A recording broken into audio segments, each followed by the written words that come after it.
पहले जब उनकी सरकार थी उन्होंने कहा था कि देश की संपत्ति पर पहला अधिकार मुसलमानों का है। इसका मतलब ये संपत्ति इकट्ठी करके किसको बांटेंगे? जिनके ज्यादा बच्चे हैं उनको बांटेंगे। घुसपैठियों को बांटेंगे। क्या आपकी मेहनत की कमाई का पैसा घुसपैठियों को दिया जाएगा? आपको मंजूर है? ये कांग्रेस का मैनिफेस्टो कह रहा है कि वो माताओं बहनों का सोने का हिसाब करेंगे, उसकी जड़ती करेंगे, जानकारी लेंगे और फिर उस संपत्ति को बांट देंगे। और उनको बांटेंगे जिनको मनमोहन सिंह जी की सरकार ने कहा था कि संपत्ति पर पहला अधिकार मुसलमानों का है। भाइयों बहनों, ये अर्बन नक्सल की सोच, मेरी माताओं बहनों, ये आपका मंगलसूत्र भी बचने नहीं देंगे। यहां तक जाएंगे मैं कहने में। नमस्कार, मैं रवीश कुमार। भारत के प्रधानमंत्री नरेंद्र मोदी अगर झूठ ना बोलें, उनके भाषण में नफरती इशारे ना हो तो उनका भाषण पूरा नहीं होता। आमतौर पर प्रधानमंत्रियों के भाषण की आलोचनाएं होती हैं, लेकिन मोदी पहले प्रधानमंत्री हैं जिनके हर भाषण के बाद देखा जाता है कि उसमें कितना झूठ है, उसमें कितनी नफरत है। मुसलमान उनके भाषण में ना आए तो लगता ही नहीं कि उनका भाषण है। वे खुद ही साबित किए जा रहे हैं कि उनकी राजनीति की बुनियाद ही इस नफरत पर खड़ी है। उसी के सहारे चुनाव जीतते रहे हैं, उसके बिना नहीं जीत सकते। राजस्थान के बांसवाड़ा में प्रधानमंत्री का बयान शर्मनाक और झूठ के अलावा नफरती भाषण की कैटेगरी में भी आता है। नफरती भाषणों को लेकर सुप्रीम कोर्ट ने कई बार सख्त टिप्पणियां की हैं और आदेश दिए हैं। प्रधानमंत्री मोदी ने वोट के लिए पहले भी ऐसे कई बयान दिए हैं।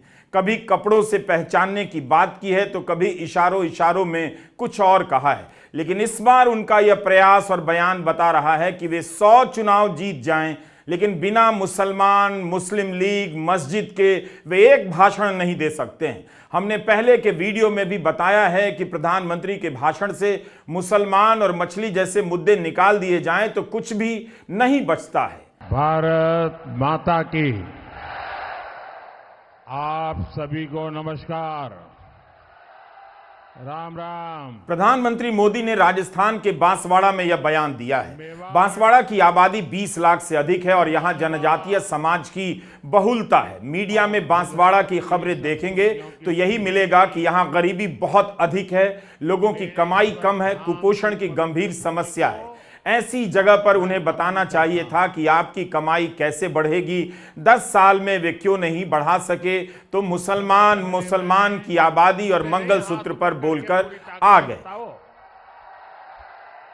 क्या राजस्थान के इन जिलों का विकास मुसलमान या मुस्लिम लीग जैसे बातों से हो सकता है? बांसवाड़ा का प्रधानमंत्री का भाषण बता रहा है कि वे मुसलमान के खिलाफ नफरती बात किए बगैर भाषण नहीं दे सकते हैं।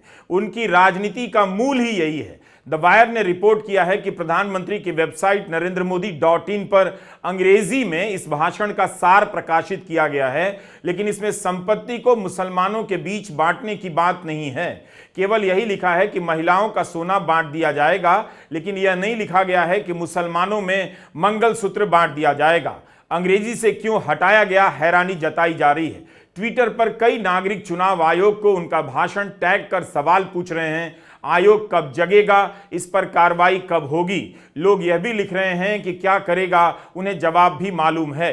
कई लोग इस भाषण के कारण प्रधानमंत्री के खिलाफ मुकदमा दर्ज करने की मांग कर रहे हैं। मुख्य चुनाव आयुक्त राजीव कुमार, चुनाव आयुक्त ज्ञानेश कुमार, चुनाव आयुक्त सुखबीर सिंह संधू हैं। लोग इनकी तस्वीरों के साथ पूछ रहे हैं कि क्या आयोग कोई सख्त कदम उठाएगा या इसे अनदेखा कर देगा। उठाएगा तो कब उठाएगा, तुरंत या चुनाव के बाद, या उठाएगा ही नहीं? क्या प्रधानमंत्री नरेंद्र मोदी विकास की बात पर चुनाव जीत ही नहीं सकते? उनके लिए जरूरी है कि मुद्दा भावुक हो। 2019 में पुलवामा के बाद शहीदों के नाम पर वोट मांगा गया, मिल भी गया। पुलवामा के शहीदों की पत्नियों के मंगलसूत्र का भी सवाल है। लोग तो यह भी पूछ रहे हैं कि पूर्व राज्यपाल सत्यपाल मलिक के आरोपों पर जांच क्यों नहीं हुई।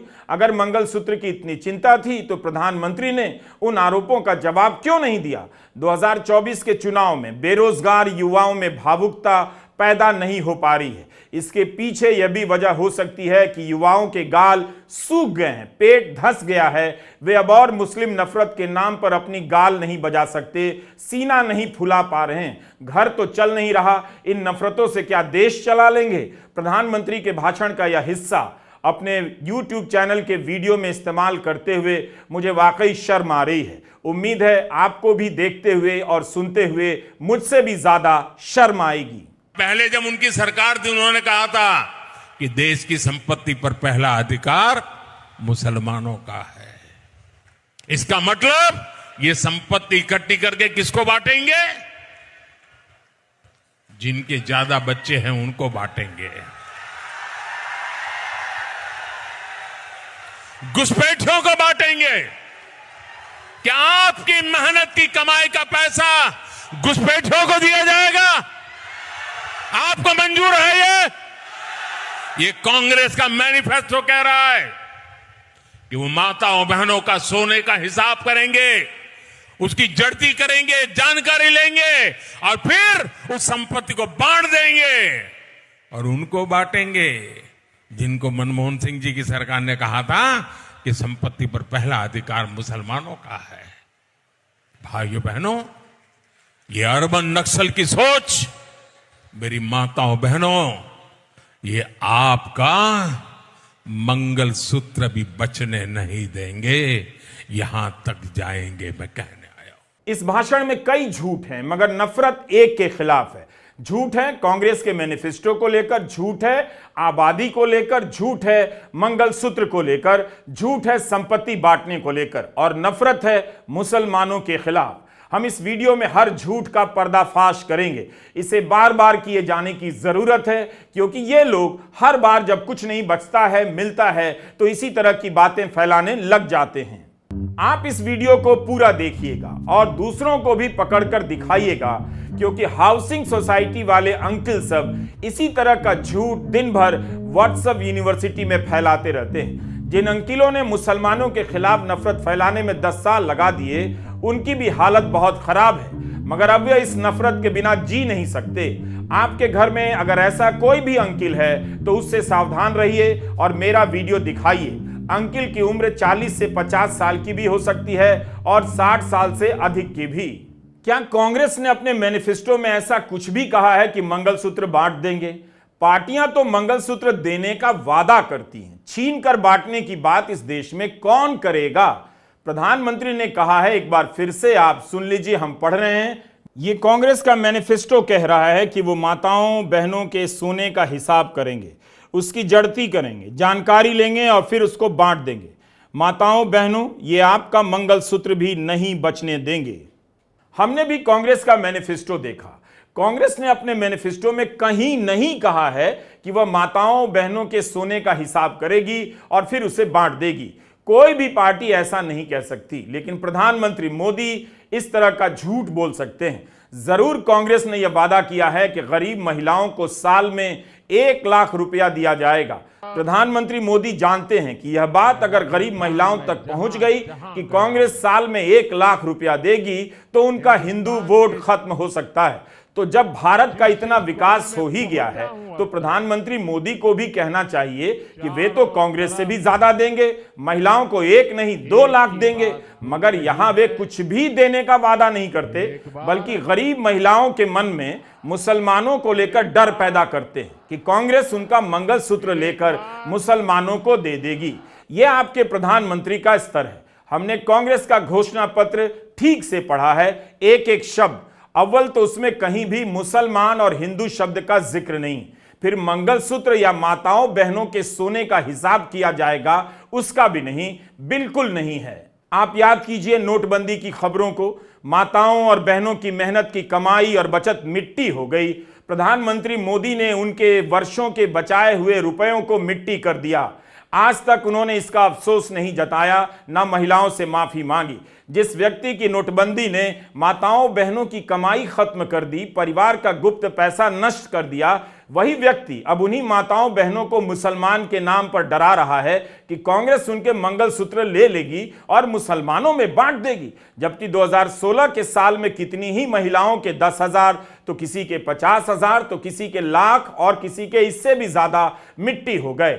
महिलाओं की बचत खाक हो गई। प्रधानमंत्री मोदी को साफ साफ पता है कि गोदी मीडिया इस तरह से नहीं बताएगा जैसे मैं बता रहा हूं, अखबार भी नहीं छापेगा, इसलिए महिलाओं में यह सच्चाई नहीं पहुंचेगी। अखबार तो यह भी ज्यादा नहीं छापते कि कांग्रेस गरीब महिलाओं को 1 लाख रुपए देने जा रही है।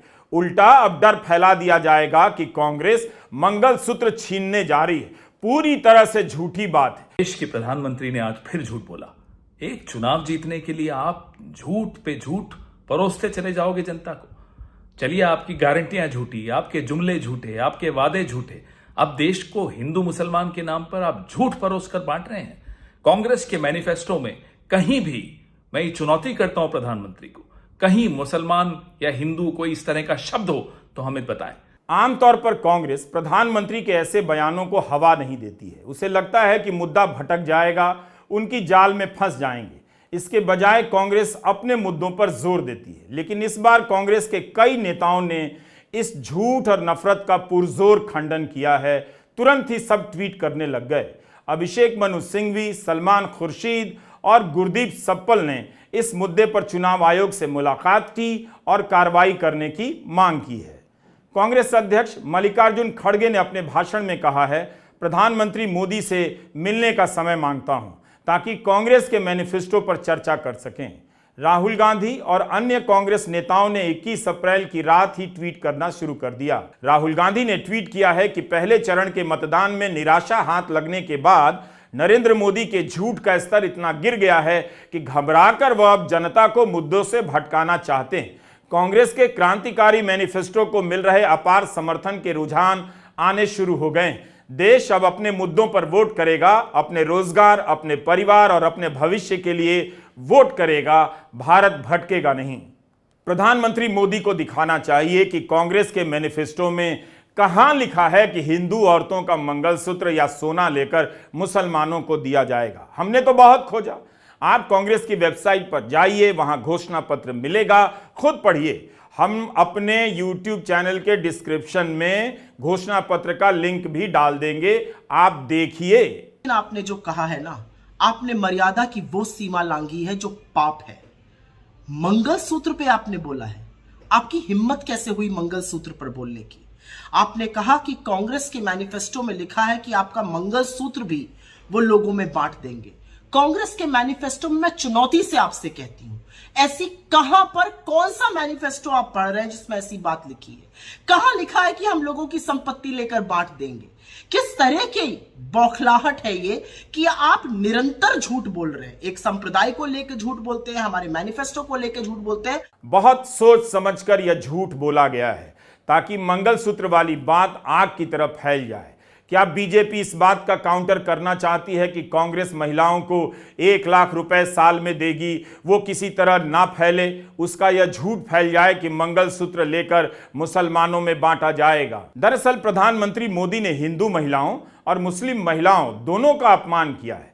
एक तो उन्होंने हिंदू महिलाओं से झूठ बोला कि उनका मंगलसूत्र कांग्रेस लेकर मुसलमानों में बांट देगी। यह मामूली झूठ नहीं है। क्या मोदी हिंदू महिलाओं को इतना ही समझते हैं कि कोई उनसे मंगलसूत्र मांग लेगा और वे दे देंगी कि ले जाओ बांट दो?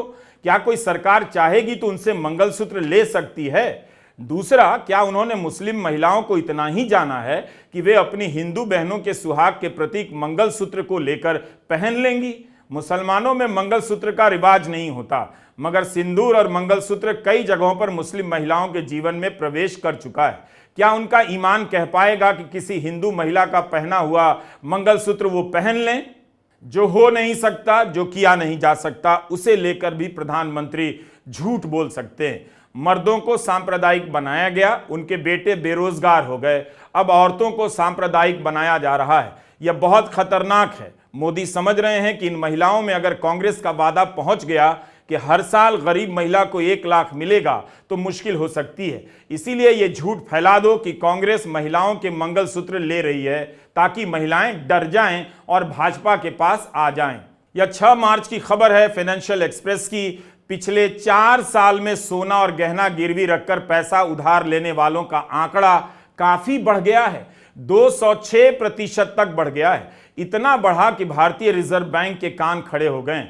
2020 में सोना गिरवी रखकर 33,257 करोड़ का लोन लिया गया। 2023 की तीसरी तिमाही में 1 लाख करोड़ हो गया। 65,000 करोड़ से अधिक का लोन लिया गया। मणिपुर की वो जो 2 महिलाएं जिनका एक वीडियो वायरल हुआ था, देश के सामने बाद में आया था, आपको बिल्कुल उस जो इंसिडेंट हुआ होगा आपको उसकी जानकारी मिली होगी, पर आपने अपनी चुप्पी नहीं तोड़ी थी। माताएं बहनें आपसे जरूर पूछेंगी कि आप हमारे मंगलसूत्र बचने नहीं देंगे कह रहे हैं, आपने तो हमारे मंगलसूत्र ही गिरवी रख दिए हैं। क्योंकि आज जो महंगाई की मार पड़ी हुई है देश में, खास करके हर घर में, उससे जूझ एक महिला ही रही है। आपकी माताएं और बहनें जिनको आप कह रहे हैं वही जूझ रही हैं। उनके घर में जो इनकम आती है वो किसी तरीके से बढ़ी नहीं है 10 साल में। गरीबी के कारण लोग सोना गिरवी रख रहे हैं। जाहिर है इनमें महिलाएं भी होंगी जो मजबूरी में गहना गिरवी रखकर लोन ले रही होंगी। प्रधानमंत्री मोदी इस पर नहीं बोलेंगे, लेकिन हिंदू महिलाओं के मन में मुस्लिम महिलाओं के प्रति नफरत और घिन फैल जाए इसे लेकर झूठ बोलेंगे कि कांग्रेस उनका मंगलसूत्र लेकर मुसलमानों में बांट देगी। कोरोना के समय में किसानों के साथ साथ महिलाएं अपना सोना गिरवी रखने लगी थीं, तब प्रधानमंत्री ने क्या किया था? हम कांग्रेस के घोषणा पत्र को बार बार पढ़ते जा रहे थे, मगर ऐसा कुछ भी नहीं मिला। अब आते हैं, क्या कांग्रेस ने संपत्ति बांटने की बात की है? प्रधानमंत्री ने कहा है कि कांग्रेस संपत्ति इकट्ठा कर मुसलमानों में बांट देगी। तो क्या कांग्रेस ने ऐसा कुछ कहा है? बिल्कुल नहीं कहा है। कांग्रेस के घोषणा पत्र में तो हिंदू और मुसलमान शब्द नहीं है। घोषणा पत्र के पेज नंबर 28 पर बस इतना लिखा है कि कांग्रेस नीतियों में उपयुक्त बदलाव करके धन और आय के मामले में बढ़ती असमानता का समाधान करेगी। कांग्रेस के घोषणा पत्र पर आप हमारा 5 अप्रैल का वीडियो जरूर देखिए, बार बार देखिए और 20 और लोगों को दिखाइए। हमने डिटेल में विश्लेषण प्रस्तुत किया है। आपने देखा प्रधानमंत्री मोदी का झूठ कितना बड़ा और खतरनाक है। एक छोटे से बयान में इतना झूठ बोल गए कि उसे पकड़ने में इतना लंबा वीडियो बन गया। तब भी हम अभी तक सारे झूठ का पर्दाफाश नहीं कर सके हैं। आप सोचिए, इस 10 साल में तरह तरह के कितने बड़े बड़े झूठ आपके घरों में पहुंचा दिए गए हैं। प्रधानमंत्री मोदी को पता है अखबार वही हेडलाइन छापेंगे जो उन्होंने कहा है। वे कभी भी अपनी तरफ से खोजबीन कर पाठकों को नहीं बताएंगे कि प्रधानमंत्री ने सरासर झूठ बोला है। कई अखबारों ने आज उनके बयान को हूबहू छाप दिया। इक्का दुक्का अखबारों ने उनके बयान पर सवाल उठाए, बस पहले पन्ने पर हेडलाइन लगा दी है। बेंगलुरु के द हिंदू में जस की तस हेडलाइन छप गई है। इंडियन एक्सप्रेस ने छोटे डिब्बे में खड़गे की प्रतिक्रिया को छापा है, मगर पहले पन्ने पर प्रमुखता से मोदी की लाइन को बिना आलोचना छाप दिया है। यही हाल टाइम्स ऑफ इंडिया का है। अमर उजाला में भी जस की तस खबर छप गई है, मगर बगल में कांग्रेस के अध्यक्ष का बयान छपा है। खड़गे के जिस बयान पर हेडलाइन बनाई गई है उसका प्रधानमंत्री के बयान से कोई संबंध नहीं, जबकि खड़गे ने शाम को ही प्रधानमंत्री के बयान पर अपनी टिप्पणी दे दी थी। राहुल गांधी ने भी ट्वीट कर दिया था। दैनिक जागरण की हेडलाइन देखिए, केवल यही लिखा है कि घुसपैठियों, ज्यादा बच्चों वालों को आपकी संपत्ति दे देगी कांग्रेस। जाहिर है जागरण का पाठक यही जानेगा, वो नहीं जान पाएगा कि कांग्रेस ने गरीब महिलाओं को साल में 1 लाख देने का वादा किया है, क्योंकि प्रमुखता से नफरती बयान ऐसी जगहों पर छप जाते हैं। आप अपने घर का अखबार फिर से निकाल कर देखिए और देखिए कि जैसे टेलीग्राफ ने छापा है वैसे पाठकों को बताया गया है कि प्रधानमंत्री ने कैसे नफरत और झूठ का प्रसार किया है। टेलीग्राफ ने लिखा है कि प्रधानमंत्री मोदी नफरती बंटवारे की राजनीति पर आ गए हैं। टेलीग्राफ की तरह कई अखबारों ने अपने पाठकों को अलर्ट क्यों नहीं किया, सवाल पूछिए। अखबारों और चैनलों से आज समझ जाइए, वरना अब वक्त नहीं बचा है। इन्हें पढ़ पढ़कर आपका बेटा पहले सांप्रदायिक होगा और एक दिन नफरत की चपेट में आकर दंगाई बन जाएगा। हमारा वीडियो लंबा तो होता है, मगर आप कई चीजों को जानते हैं, देख पाते हैं कि कैसे अखबार और गोदी मीडिया के चैनल मिलकर आपके दिलो दिमाग में नफरत भर रहे हैं। कांग्रेस ने अपने मैनिफेस्टो में कहीं नहीं लिखा है कि हमारी आपकी संपत्ति जमा कर ली जाएगी, मुसलमानों में बांट दी जाएगी। यह भी नहीं लिखा है कि गरीबों में बांट दी जाएगी। कांग्रेस ने सरकार की नीतियों को बदलने की बात कही है ताकि गरीबों का आर्थिक विकास हो। यह बात प्रधानमंत्री को इतनी चुभ गई कि उन्होंने इसे हिंदू विरोधी रंग दे दिया। राहुल गांधी अपनी हर सभा में यह बात कहते हैं। आप सुनिए, क्या कभी वे इशारा भी करते हैं कि हम हिंदू से लेकर मुसलमान को दे देंगे? बल्कि राहुल तो बता रहे हैं कि कैसे 22 लोगों का कर्जा माफ हुआ है, अमीर ही अमीर बनता जा रहा है। आज तक हिंदुस्तान के गरीब लोगों को जो मिला है, दलितों को, पिछड़ों को, आदिवासियों को जो मिला है वो संविधान से मिला है। अगर संविधान खत्म हो जाएगा तो जो भी प्रगति हुई है, गरीबों के लिए जो भी किया गया है, वो सब बंद हो जाएगा। मैं आपको 2-3 उदाहरण देना चाहता हूं, 2-3 आंकड़े देना चाहता हूं। आज हिंदुस्तान में 22 ऐसे लोग हैं जिनके पास उतना ही धन है जितना 70 करोड़ हिंदुस्तानियों के पास है। आप सोचिए, एक तरफ 22 लोग, दूसरी तरफ 70 करोड़ लोग। हिंदुस्तान, नरेंद्र मोदी के हिंदुस्तान में 70 करोड़ लोग हिंदुस्तान में ऐसे हैं जिनकी आमदनी 100 रुपए से कम है। एक तरफ अंबानी, अदानी, देश का पूरा धन उनको दिया जाता है और दूसरी तरफ देश के गरीब लोग, किसान, मजदूर, छोटे व्यापारी। और ये 10 साल से नरेंद्र मोदी जी कर रहे हैं। कभी आपका ध्यान इधर ले जाएंगे, कभी आपका ध्यान उधर ले जाएंगे, और जब आप इधर उधर देखोगे, नरेंद्र मोदी हिंदुस्तान का धन वही 5, 10, 15 लोगों को पकड़ाते जाते हैं। नाम आपने सुने, अदानी, अंबानी।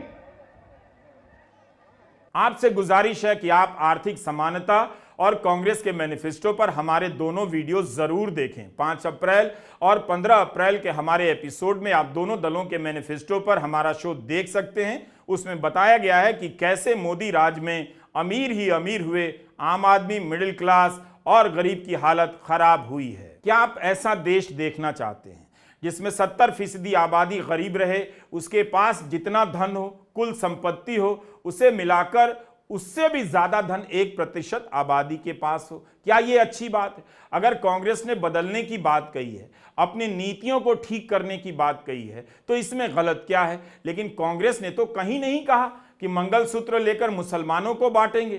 कांग्रेस ने जन कल्याण वाले खंड यानी पेज नंबर 29 पर लिखा है, और मैं पढ़ रहा हूं, जन कल्याण ही काम और संपत्ति सृजन का लक्ष्य है। भाजपा एनडीए की भेदभाव से भरी नीतियों के कारण भारत की जनता आर्थिक दृष्टि से विभाजित है। अति अमीर लोगों का एक बहुत छोटा सा वर्ग है, एक बड़ा मध्यम वर्ग है। एक बड़ा वर्ग ऐसा है जो गरीबी रेखा से ऊपर है लेकिन अभी भी मध्यम वर्ग में नहीं आता है, और देश में लगभग 22 करोड़ गरीब लोग हैं। गरीबों का कल्याण कांग्रेस सरकार की प्राथमिकता होगी।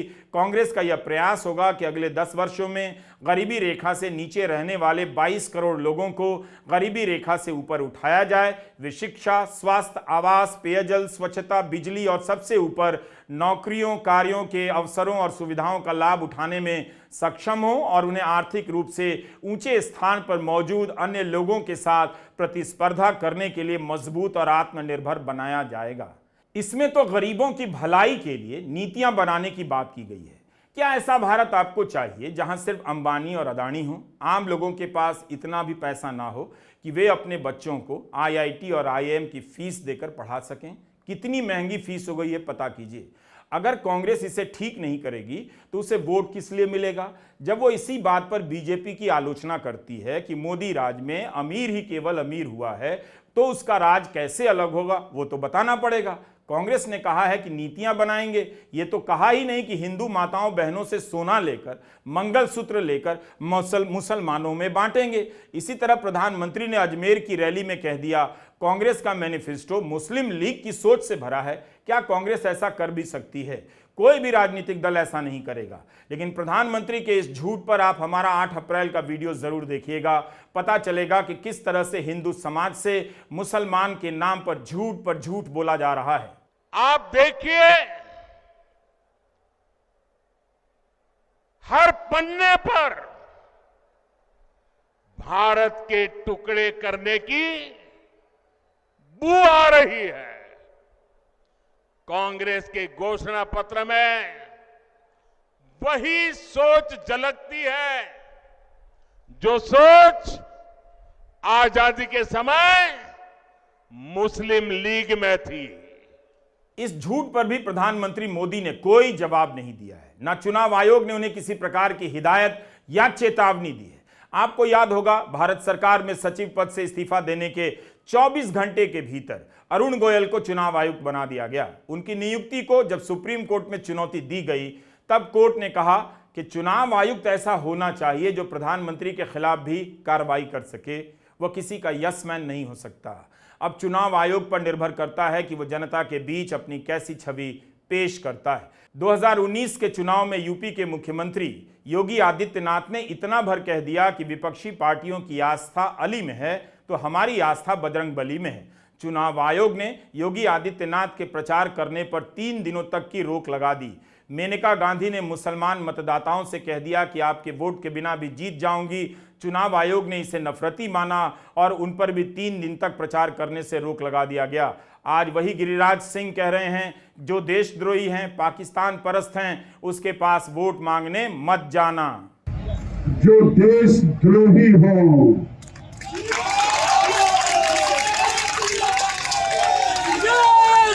जो पाकिस्तान परस्त हो, जो भारत के खिलाफ में जहर उगलते हो, चाहे मैं कितनी बार मुझे चुनाव हारना पड़े, लेकिन उसके पास वोट मांगने मत जाना मेरे भाइयों। क्या चुनाव आयोग गिरिराज सिंह पर कार्रवाई करेगा जिस तरह की कार्रवाई मेनका गांधी और योगी आदित्यनाथ के खिलाफ हुई थी? चुनाव आयोग बताए कि उसकी मतदाता सूची में पाकिस्तान परस्त कौन है, देशद्रोही कौन है, जिससे गिरिराज सिंह देशद्रोही कह रहे हैं, वोट नहीं लेने की बात कर रहे हैं। सीपीआई के नेता शत्रुघ्न प्रसाद सिंह ने इसकी शिकायत मुख्य चुनाव आयुक्त से की है। बेगूसराय से सीपीआई के अवधेश राय उम्मीदवार हैं और बीजेपी से गिरिराज सिंह। जबकि आपके द्वारा मुख्य निर्वाचन आयुक्त महोदय आचार संहिता में जो निर्देश है कि किसी धर्म विशेष के नाम पर आप नारे नहीं लगा सकते हैं जिससे आपस में भेदभाव पैदा हो, सांप्रदायिक उन्माद पैदा हो। इससे प्रत्येक राजनीतिक दल को और उसके खासकर उम्मीदवार को परहेज करना चाहिए। लेकिन उन्होंने जय श्री राम के नारे लगाए, हर हर महादेव दोनों हाथ से उठा के लगाए। यह आचार संहिता का स्पष्ट उल्लंघन है। इस बार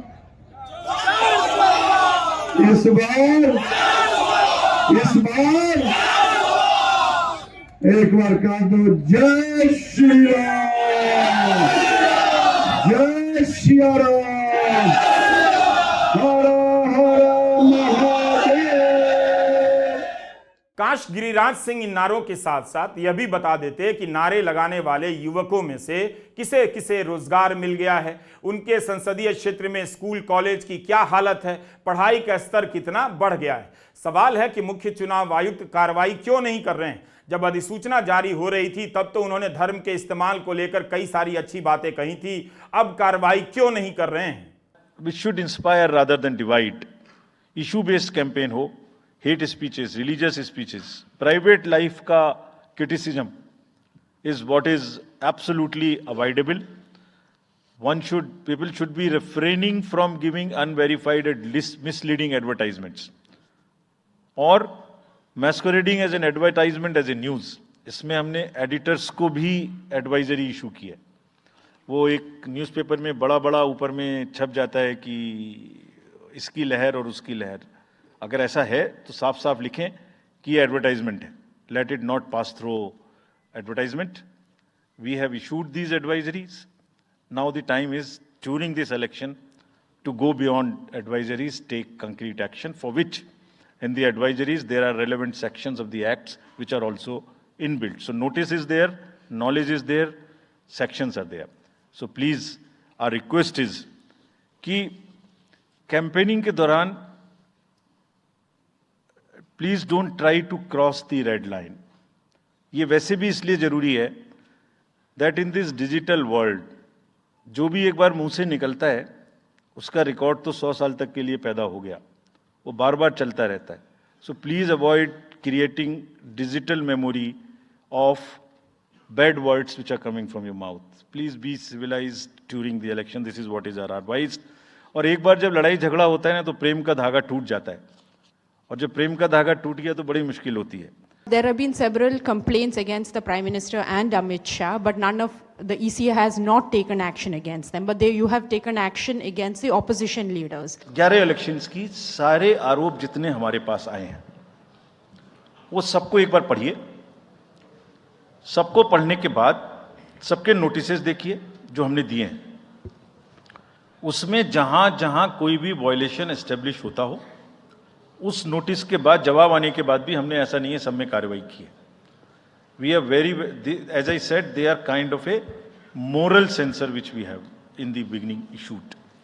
और जिस किसी के भी खिलाफ में अगर कहीं भी कोई केस बनेगा, however high star campaigner he or she may be, we will not sit back, we will take action. हम बैठेंगे नहीं, हम एक्शन लेंगे. मुख्य चुनाव आयुक्त से पूछा जाना चाहिए कि वे कब उठेंगे, कब एक्शन लेंगे. क्या बीजेपी और उसके नेता नरेंद्र मोदी के पास रोजगार के सवाल पर कोई जवाब नहीं? बेरोजगारी के मुद्दे से इतने परेशान हो गए कि एंटी मुस्लिम टॉपिक पर आ ही गए. अब दो चीजें रह जाती हैं, मुसलमानों की आबादी और मनमोहन सिंह के बयान की बात. मुसलमानों की आबादी को लेकर काफी कुछ बकवास किया जाता रहता है, झूठ बोला जाता रहता है. पूर्व मुख्य चुनाव आयुक्त SY कुरैशी ने इस पर एक किताब लिखी है, द पॉपुलेशन मिथ. यह किताब हिंदी में भी है, आप इस किताब को पढ़ सकते हैं. मुसलमानों की आबादी को लेकर जो झूठ फैलाया गया है उससे जानने में काफ़ी मदद मिलेगी. उन्होंने बताया है कि अगले 1000 सालों के बाद भी इस बात के कोई संकेत नहीं मिलते हैं कि भारत में मुसलमान हिंदुओं से अधिक हो जाएंगे. कितने ही मौक़ों पर लेख छपे हैं कि मुसलमानों की आबादी घट रही है. कई और विद्वान ने इसका हर बार खंडन किया है और आबादी की राजनीति के बारे में समझाया है. क्योंकि न इतिहास न तथ्य इसका गवाही देते हैं. मैं आपको ये मोदी जी आपको बताना चाहता हूं कि अंग्रेजों ने 1871-72 के अंदर पहला धर्म के आधार पर सेंसस कराया, जनगणना कराई. उस जनगणना के हिसाब से भारत में हिंदू और सिखों की जनसंख्या 14 करोड़ 50 लाख थी, जो भारत की पूरी आबादी का 73.5% था. मुसलमान आबादी 4 करोड़ 7 लाख थी, 4 करोड़ 7 लाख 50 हजार थी, जो 21.5% था, और 5% बौद्ध जैन इत्यादि थे. तो ये 1000 साल के मुसलमान राज में जो मुसलमानों का राज था, जिसमें वो किसी दूसरे को जीने नहीं देते थे, उसमें ये 21.5% उनकी आबादी रही. और उसके बाद आज़ादी के वक्त में ये आबादी बढ़कर 25% हो गई थी और आज 14.5% है. तो ये किस आंकड़े के हिसाब से, कौन से RSS की गणित के हिसाब से, कौन सा वैदिक मैथमेटिक्स के हिसाब से ये मुसलमानों का बहुमत हो जाएगा? और ये हमको ये बताएं कि मुसलमान जो आज हैं उनकी क्या हालत है सरकारी नौकरियों में. सरकारी नौकरियों में उनकी जो मौजूदगी है वो 4.9% है, 5% से कम है. पुलिस के अंदर 4.5% है, आर्मी के अंदर 1% है. और जो कॉरपोरेट की दुनिया, अडानी अंबानी, जिनके हाथ में देश की लगभग 60% संपदा है, वो उसमें 0.25% से भी कम, 0.3% से भी कम उनकी हिस्सेदारी है. जहां तक IAS IPS, जो स्टील फ्रेम जिसको हम इंडिया का बोलते हैं, जो इस देश को चलाते हैं, प्रजातंत्र को, 2018 में 5% मुसलमान IAS IPS थे. 2019 के अंदर 4.5% से कम थे. 2020 के अंदर एग्जैक्टली उतने ही 4.5% से कम थे. 2021 के अंदर 1.66% थे और अभी जो है लगभग 1.5% है। तो ये बताइए जनाब कि ये किस तरह से कब्जा होगा? क्या आप जानते हैं कि 2021 में ही जनगणना होनी थी, मगर मोदी सरकार अभी तक जनगणना नहीं करा सकी है? यह इस सरकार की सबसे बड़ी नाकामियों में से एक है। आज ही कांग्रेस के महासचिव जयराम रमेश ने कहा है कि प्रधानमंत्री जहरीली भाषा में दुनिया भर की बातें बोलते हैं। उन्हें एक सीधे से सवाल का जवाब भी देना चाहिए कि 1951 से हर 10 साल के बाद जनगणना होती आ रही है। इससे अनुसूचित जाति, अनुसूचित जनजाति की आबादी का वास्तविक डेटा सामने आता है। इसे 2021 में कराया जाना चाहिए था, लेकिन आज तक किया नहीं गया। इस पर प्रधानमंत्री चुप क्यों हैं? यह बाबा साहब अंबेडकर के संविधान को खत्म करने की साजिश है। कांग्रेस के मैनिफेस्टो में बिल्कुल जातिगत जनगणना की बात है और हम डंके की चोट पर कहते हैं कि पिछड़े, दलितों, वंचितों, शोषितों, आदिवासियों के साथ साथ सामान्य वर्ग के, सामान्य कास्ट के, ठाकुर ब्राह्मण जैसी कास्ट के भी उन गरीब लोगों के साथ न्याय होना चाहिए जो समाज के हाशिए पर है। पत्रकार सुप्रिया शर्मा और श्रीनिवासन जैन ने एक किताब लिखी है, लव जिहाद एंड अदर फिक्शंस। इस किताब में उन्होंने लव जिहाद की बोगस थ्योरी का पर्दाफाश किया है। सुप्रिया और श्रीनिवासन ने इस बारे में एक वीडियो भी बनाया है, आप इसे देख सकते हैं। श्रीनिवासन जैन बता रहे हैं कि कैसे मुसलमानों में आबादी के कम होने की रफ्तार हिंदुओं से भी अधिक है। आइए अगले 3 मिनटों में आपको बताते हैं पॉपुलेशन जिहाद का सच। आजादी के बाद बीते 7 दशकों में हिंदुओं की जनसंख्या 85% से गिरकर 80% से नीचे गिर गई है, जबकि मुसलमानों की संख्या 10% से बढ़कर 14% हो गई है। मुसलमानों का फर्टिलिटी रेट यानी प्रजनन दर भी हिंदुओं से ज्यादा है, यानी मुसलमान ज्यादा बच्चे पैदा कर रहे हैं और हिंदू कम। तो क्या इसका मतलब हिंदुत्ववादी संगठनों का दावा सही है? जी नहीं। सही तस्वीर के लिए हमें कुछ दशक पीछे जाने पड़ेंगे।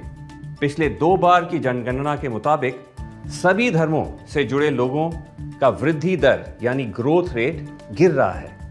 जहां हिंदू जनसंख्या का ग्रोथ रेट लगभग 20% से घटकर करीब 17% तक आ गया है, वहीं मुसलमानों का ग्रोथ रेट 36% से घटकर 25% तक गिर गया है। अगर फर्टिलिटी रेट को भी देखें तो हिंदू और मुसलमानों के बीच का अंतर लगातार कम होता जा रहा है। दरअसल मुस्लिम फर्टिलिटी रेट हिंदुओं की तुलना ज्यादा तेजी से घटती जा रही है। बस इतना ही नहीं, मुसलमानों में फैमिली प्लानिंग के तरीकों में भी सुधार आ रहा है। मुस्लिम औरतों में गर्भ निरोधन का इस्तेमाल 90 के दौर के अंत में 37% से बढ़कर 2021 तक 60% हो गया है। इन तथ्यों के आधार पर सभी प्रमुख जनसंख्या एक्सपर्ट्स का मानना है कि मुसलमानों की आबादी कभी भी हिंदुओं की आबादी से आगे नहीं निकल सकती।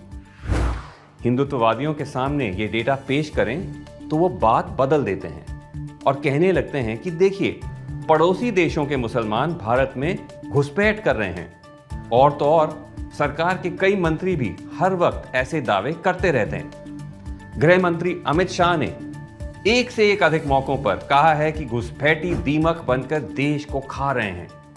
लेकिन 2014 से जब भी संसद में सरकार से अवैध प्रवासियों यानी कि इलीगल इमिग्रेंट्स की संख्या पूछी गई तो उनका जवाब ज्यादातर एक ही है, हमें नहीं पता, हमें नहीं पता, हमें नहीं पता। अब आप सोचिए कि यह झूठ क्यों फैलाया जा रहा है? क्योंकि विकास नहीं हुआ है, रोजगार की हालत बहुत खराब है।